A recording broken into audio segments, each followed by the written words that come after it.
Hey guys, welcome to They Have to Show You with me, Tim, where we go through the predictive programming, the hidden messaging, the decoding, the symbology that the elite and all those people who subscribe to the old religion, the mystery religions, they're all branches of the same tree, guys.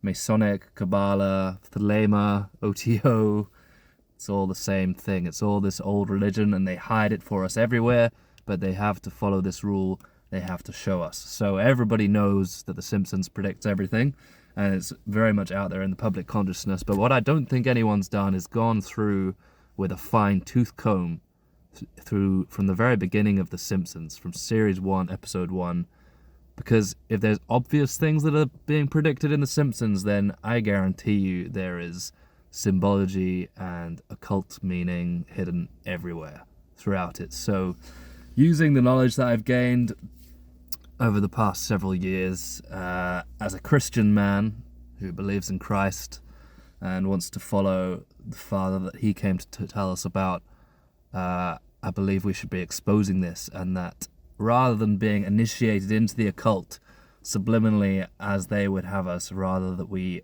gain an understanding of it so that we can fight back. So let's go see what's in Simpsons Series 1, Episode 1. So you guys might think that as I go through this, I may be picking out things that are too small, but I just want to show you how ubiquitous this stuff is, how it's absolutely everywhere, and that's how it is subliminal and how it becomes part of our subconscious. So some things I might even brush over because they're so small, but I'll try and pick out the big things. If you guys think I missed anything massive, please tell me in the comments below and I'll make a new video highlighting that, because it's all important, and it's important that we start to recognize these patterns. So straight out of the gate, one of the first scenes of Season 1, Episode 1, straight out of the gate, and less than a minute in, we have Maggie dressed in a baby snowsuit, and of course it is an upside down pentagram, and Marge is wearing purple. So think of that what you will, but it's just the first thing I noticed straight out of the gate. Okay, up next, and we're still not even a minute in, guys, and we have purple, we have Santa, we have the North Pole, and a Santa hat on the globe. There's a lot going on here, guys. So a lot of people are going to be going, like, what does Santa have to do with the occult? And we can go into it another time, but guys, look into it. The recent film with Jack Black was enough to tell you it's Satan as an acronym. What's going up on the North Pole, I think, is a twisted inversion. We know it might even be the land of Jesus up there. There might be the Camp of Saints, we don't know. Interesting how the Santa hat is forming a ring round the north. I feel like there might be some sort of ringed off land up there, but yeah, Santa's one of their big ones. And we've got purple in the background and the globe. And guys, this isn't even 1 minute in to the first episode, and yeah, you can see how I used to watch this from a young kid, 6 p.m. every day after school. You can see how you get this every day. Like they just worm their way into your subconscious. It's very clever how they do that. Next up, and we're still only a minute in, and it focuses in on our child dressed as Santa here. And if it wasn't already creepy enough that we lie to our kids and tell them that a man is going to come down their chimney in the middle of the night and is watching them, you can see here that the Santa instantly, one of the first things he says, he starts talking about abusing children. So we know that's one of their favorite things to do based on the recent files releases. That shouldn't be a surprise to anyone. Okay, we've made it to the 2-minute mark now. You'll notice there's a lot of things early on, and I do think that's what they like to do. They like to get all their symbolism and everything early on, because it sets the scene, it captures you, it basically means you're theirs, you belong to them from the beginning. But then obviously they have to get it out in a vehicle in a way that you're going to watch it, and they have to create a story. So I think that's why they get all this symbolism out early on. I focused in on this scene here. This was on this scene for quite a while, and you'll notice there's a fair bit of one eye symbolism going on up here, and it just happens to be 3 one eyes going on. So I don't know if that was something that I should have just brushed over, but it just stood out to me. Let me know what you think. Okay, we're 3 minutes in now, and with the storyline of this episode. They've left the Christmas pageant and they've headed home. And now we start to get a bit more of the mainstream agendas coming out. I do think with what I said about them getting their symbolism out early on, when they have the storyline, that's when they like to put in more of the agendas we see in the mainstream. And the stuff that's more occultic and maybe a bit more hidden, it's going to be more hidden as well. And you'll see that stuff in the background. But here we can see the start of the feminist agenda here, where Bart, the son, is useless.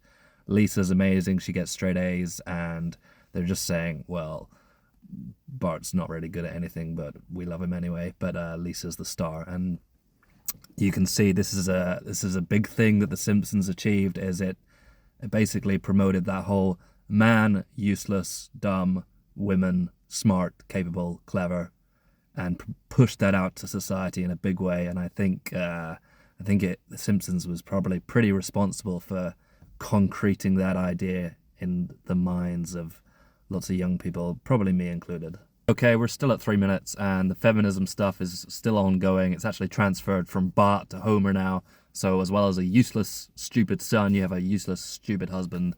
And in the background, this, again, might be one of those ones that I should have washed over, but it stood out to me, and it is an occultic symbol. We have the Three of Cups, which is a tarot card, and it's on a purple background. So you never see so much purple in in anyone's house or in the whole world, as you will, within The Simpsons. And yeah, don't think that the color purple isn't being used for a reason. And if you need to look into that, go do a bit of digging into the Masons. And no sooner had I mentioned the Masons than we get this one at 8 minutes. This scene is quite strange if you want to go look at it yourself.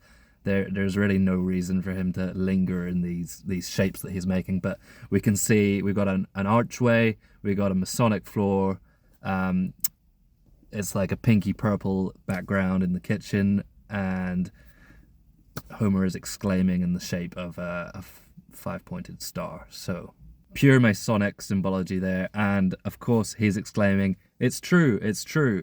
So he's showing you this is the truth. The truth is the old religion. The truth is what they know it is and what they will try and subconsciously implant in all of us and have us all going the way they want.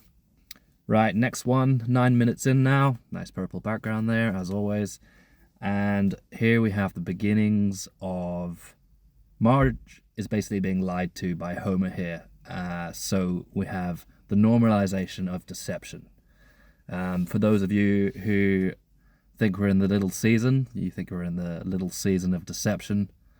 For those of you who think Yahweh tricked all of you into believing he was God and not worshipping the Father that Jesus came to tell us about, but instead worshipping Yahweh, we're in times of great, great deception, attacked by deceivers on all sides. Everything we buy, everything we wear, everything we eat, everything we do. Many of us have ended up at this conclusion that we just live in a time of ultimate deception. So you'll see that being peddled here, and it's not ubiquitous. There's a lot of Simpsons where Marge deceives Homer, but here we just have the start of normalizing as a husband to do what you need to do. You can lie to your wife, and we see a lot of that in modern day relationships. A lot of cheating, a lot of lying, a lot of deception. So they're getting it in early. They're making it seem normal and okay. Right, next up, we're 15 minutes in now, and there was probably a lot of repeats of the things I mentioned before, but you'll see we've jumped ahead in time. So the predictive programming, the symbology, it's slowed down a little bit.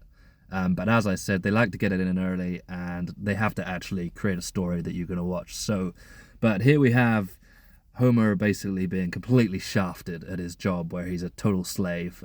So he we've got a nice little five-pointed star there actually, and the woman's wearing purple. Missed those originally, but this was more just about the fact that Homer does a job. He's a complete slave, and even though he worked really, really hard, it's then all completely taken away by tax and other miscellaneous payments, and he's only left with $13 after absolutely slaving away. So just remember, guys, this is Simpsons season 1, episode 1, and they've already got all these conditions set for how they want you to be. And this is a big one, that they want you to be a slave, and they want you to end up with nothing despite working very, very hard for them. So yeah, they're getting in a lot very, very early on here.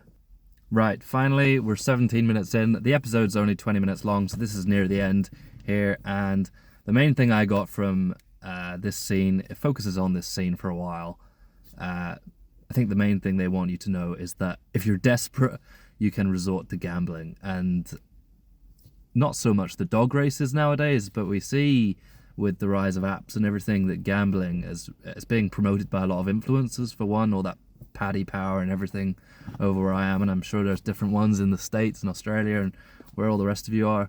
But I wondered if there was something in the stars here, because often if they show the stars or the sun or the moon, they try and get something in there, and the flags and numerology and all that, but I can't figure that one out. So if you can, then let me know. But I think the main thing here was that when you're desperate, it's okay to gamble. And yeah, that could even be priming people. This was in the 1980s, so now we have all the crypto and everything nowadays, which you could argue is a form of gambling, if we're honest about it.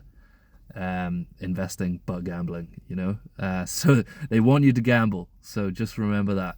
I hold crypto myself, but I'm aware of the fact that it probably is a form of gambling, and they want you gambling in some shape or form.